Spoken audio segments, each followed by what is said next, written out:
ఆ సెట్ లో పవన్ కళ్యాణ్ గారు ఎలా ఉంటారు? పవన్ కళ్యాణ్ గారితో నేను ఫస్ట్ చేసింది వకీల్ సాబ్.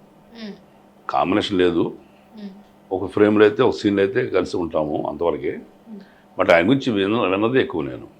ఆయన అంటే సెట్లో సినిమా షూటింగ్లో మరి ఏ సినిమా నాకు గుర్తులేదు కానీ ఒక జూనియర్స్ చెప్పి అనుకున్నప్పుడు వింటున్న మాట చెప్తున్నా.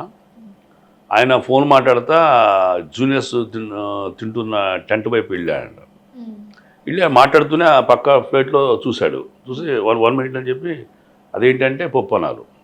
4 పప్పు గింజలోనూ మిగతా అంతా నీరు, పప్పు కూర, పప్పు చాలా ఉంది అది. అదేంటి ఇదేంటి 2-3 అడిగి ఆయన మిగతాన్ని చూసి ఒక సాంబారు డేక్స్ అని పడేశాడంట, కింద పడేశాడు. షూటింగ్ ఆగిపోయింది. నెక్స్ట్ కూడా బ్రేక్ వచ్చింది. ఈయన ప్రొడ్యూసర్తో మాట్లాడి నా రెమ్యులేషన్ కానీ ₹1 తగ్గించండి, మనం తినేది ఏదో అక్కడ పెట్టండి. పరిగెత్తమని పరిగెడతారు, కూర్చోమని కూర్చుంటారు, నిలబడమని నిలబడతారు. ఎక్కువ శ్రమించేది వాళ్ళకి అలాంటి భోజనం పెడితే ఎట్లాగూ కడుపుని తినాలి కదా కనీసం అని చెప్పని మందలించాడని, అట్లా 2 రోజుల తర్వాత మంచి ఫుడ్ పెట్టారని. అందుకే కదా ఇప్పుడు పవన్ కళ్యాణ్ గారిని యాక్టింగ్ కంటే ఫైటింగ్ కంటే అదే ఇందాక కూడా చెప్పాను నేను, ఆయన కీర్తి ప్రతిష్టల కంటే కూడా ఆయన వ్యక్తిత్వం అని నేను కోరుతానని.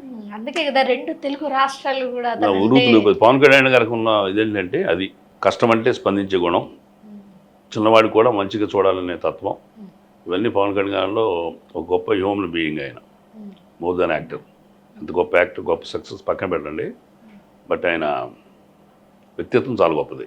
కాబట్టి ఆయనకు ఒక సముచితమైన స్థానం ఎవరికి లేదు, తెలుగు ఇండస్ట్రీలో ఎవరికి లేదు స్థానం ఆయన దక్కింది అంటే ఆర్టిస్టులో ఆ రకమైన గుర్తింపు ఆయనకే కదా ఉంది. మిగతా వాళ్ళంతా మంచివాళ్లే, నలుగురు బాగుకోరేవాళ్లే, కానీ అలా పట్టించుకోవడం అనేది బియాండ్ అవర్ ఇమేజెస్.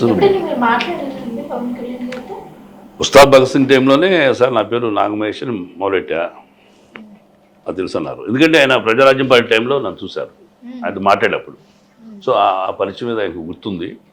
సరే సినిమాలు వరుసగా చూస్తుంటారు ఆయన కూడా. నేను పైగా చేసిన కూడా ఫస్ట్ ఆడ సినిమాలే కదా. సో నేను రిజిస్టర్డ్ ఆయనకి తెలుసు. సో ఇప్పుడు నేను ఏమంటున్నానంటే నేను కూడా పవన్ కళ్యాణ్ ఫ్యాన్నే. సో ఈ 2 తెలుగు రాష్ట్రాలలో కూడా పవన్ కళ్యాణ్ గారి యాక్టింగ్ చూసో ఇవన్నీ చూసో ఆయనను ఆదరించరు. ఆయన ఉండే మెంటాలిటీ కానీ, ఆయన ఎవరిని ఎలా ట్రీట్ చేస్తున్నాడు, ఎలా మాట్లాడుతున్నాడు, ఆయన పర్సనల్ లైఫ్లో ఎలా ఉంటున్నారని దాన్ని బేస్ చేసుకొని కదా అతనికి రెస్పెక్ట్. సో ఓవరాల్గా మీ ప్రతి లైఫ్లో ఉన్న పర్సనల్ లైఫ్ కానీ, సినీ ఇండస్ట్రీకి ఎలా వచ్చారు, కొన్ని కొత్తగా వచ్చే వాళ్ళు ఎలా ఆఫర్స్ తీసుకోవాలి అండ్ చాలా వరకు కూడా మొత్తం చెప్పేశారు ఇండస్ట్రీ గురించి.